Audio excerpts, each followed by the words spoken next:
Hey guys, my name is Ryan and welcome to Overwatch Central. We are currently at the Overwatch League. As this video goes live, it's starting, so if you want to check it out after this video. Two best teams that are playing in my opinion, so definitely check that out. I actually sat down with Harsha, who is one of the assistant coaches for the Vancouver Titans, mostly to just sort of answer my questions about why the meta is what it is, like how we've gone from this place of running Orisa Roadhog, Orisa Diva to Orisa Sigma, and how the supports especially as well have gradually gone from using the majority of them to just Moira Lucio and why that's the case. Also with DPS, the interesting picks that we may be seeing, that may include a Bastion. So without further ado, let's get started. I think a good place to start is probably from the very beginning. Like, you've had a very sort of unique introduction to it. You started off as like a content creator, doing YouTube with sideshow and stuff, and doing your own stuff, and working for the opposite team, and now you're here. So like, sort of, who are you?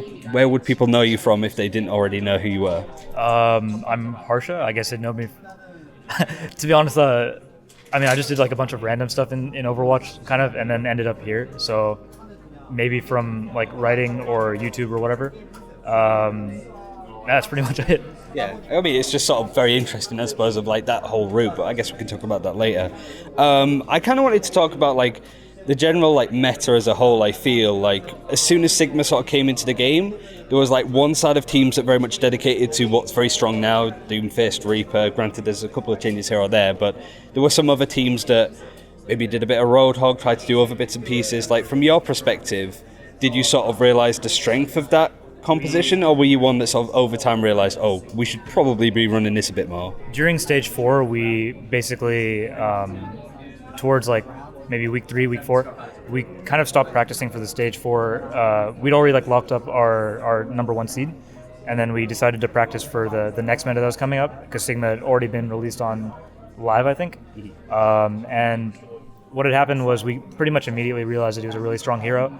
We tested out like Sigma Zarya, Sigma, just like other compositions with Sigma, and I think everybody kind of ended up figuring out Orisa Sigma just synergized really well and just worked the best. So we pretty quickly realized that we were going to be running this for probably all of the postseason. Were you one of the teams that sort of set the trend for that, you feel? Like, people were sort of paying attention, like, oh, Vancouver are running this, maybe we should like give this a bit more?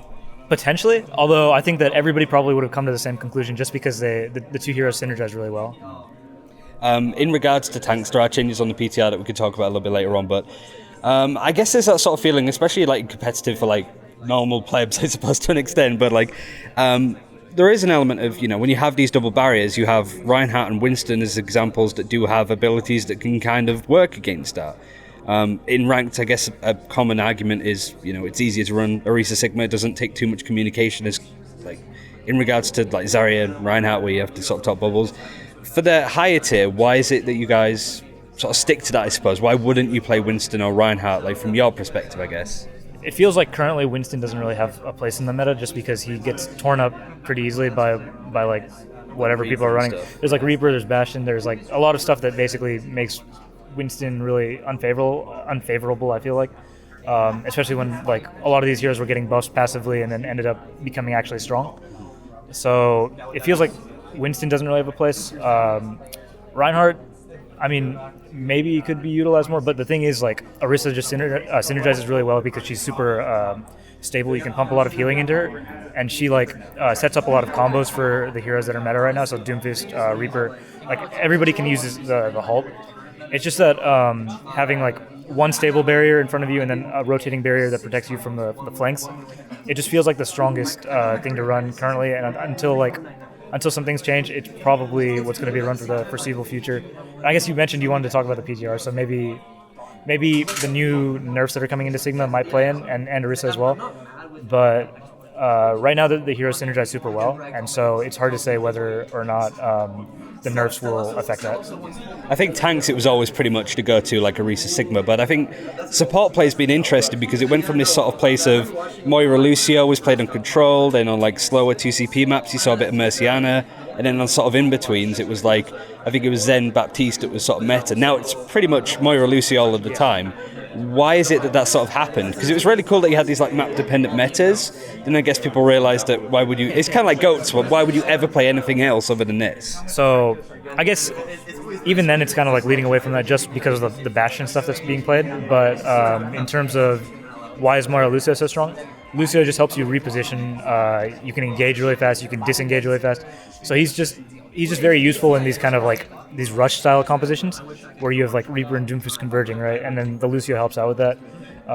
Moira is just always in like shield metas. She'll be fairly good. I think that her healing being able to go through shields and also her ultimate being built so fast and like being able to pressure the enemy out, those things are just really useful. Zenyatta, you can't really get much use out of him when he's like constantly shooting a shield. Ana, if you're tricky with your grenades, you can be useful, but even then, her life is also pretty hard. So I think it's just that because of what's being played, the supports ended up matching that.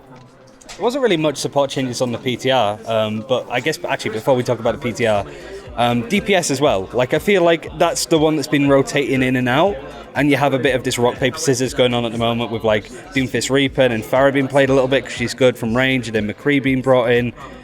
Again, is that something that you think in this final we'll see a lot of DPS switching in and out, or do you feel like it's the kind of like goats comp kind of thing where we kind of know what teams are going to be ran? It might be mirror matched, or do you feel like there's going to be a little bit of flexibility? It feels a little bit hard to say because Shock have a versatile roster, and also I think we do too. So it just probably, I mean, I don't want to give away too much. I think it's just going to be like one of those things where wait and see the finals. I would like we have such versatile rosters that I would expect to see at least a few wrenches thrown from both of us. You think there's going to be some like really interesting plays then? Because both teams are, you're both quite genius in the sense of the plays that you play out. It's not like, I keep mentioning Goats Comp, but it's a really good example of like, you kind of generally know what you're getting from that perspective, but like now you think there's going to be some like surprise picks, because stuff like Ash is being played by I think Atlanta Reign, which caught like, I think it was the New York XL a little bit, so like you think there's going to be stuff like that maybe not Ash, but probably not anything as wacky as like Ash, but I think that you'll definitely see like Bastion Farah, maybe like the May Reaper, Doom Reaper. Like I think you'll just see a lot of variations of what's meta being rotated in and out, and then I'm sure they'll try and throw in a few surprises just because we've had so long to prepare, and we'll try to as well. In regards to PTR patch, I don't think it's fair for you to sort of remember every single change that's in there, but like from your perspective, what are the ones that stand out? And the main question I suppose that's been asked is it enough to sort of shift stuff a little bit, enough that we can sort of make our own way with it, or is it just not enough that you want to see more? So off the top of my head, I just remember the shields are being changed a little bit in terms of like they've buffed the Winston, and then like the current shield tanks feel like their cooldowns are a bit worse. Personally, I just think it needs to be tested and see in scrims if that change actually has enough of an effect. It feels right now like the synergy is just so good between Orisa and Sigma, but hard to say if that nerf on the cooldown of Sigma, like maybe it'll change things, but I just can't really say at the moment. Because you have like Roadhog having an extra like ammo shot as well. Like I don't expect that to do too much probably. Because I think that was one of the cool things when Roadhog Orisa was popular, is that some teams started to run Roadhog D.Va to be a bit more defensive, and you had this sort of like aggressive teams versus defensive teams, but now when everybody's sort of playing Orisa Sigma, the playstyles kind of like blend into each other, I guess. Yeah, I mean that makes sense for sure. It's just that Sigma basically does D.Va's job but better, and then Roadhog can't, like, in the sense that Roadhog could get value against D.Va, but he can't really get value against Sigma.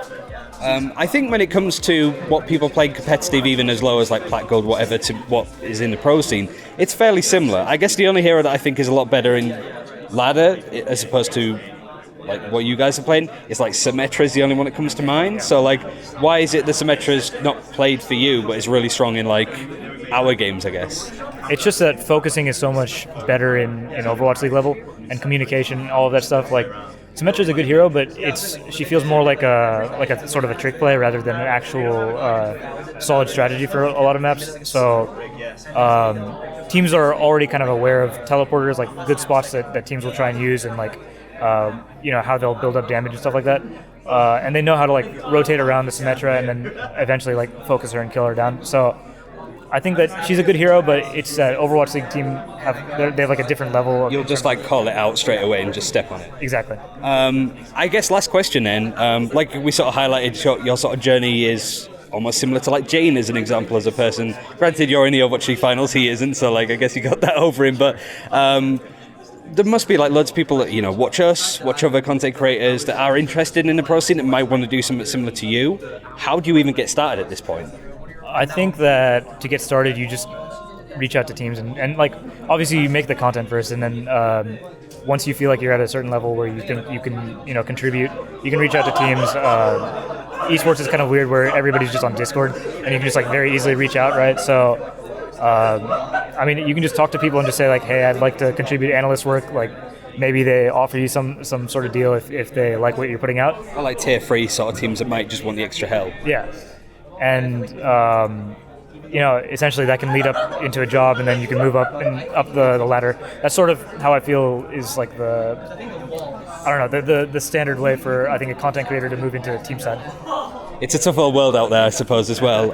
Final things you want to go over, sort of plug in your own stuff, anything that you want to say sort of as this video goes out? No, just thanks to all the, I guess, Vancouver fans and like people that are supporting me personally. It's a fun journey, and hopefully we win the grand finals. And thank you guys for the interview.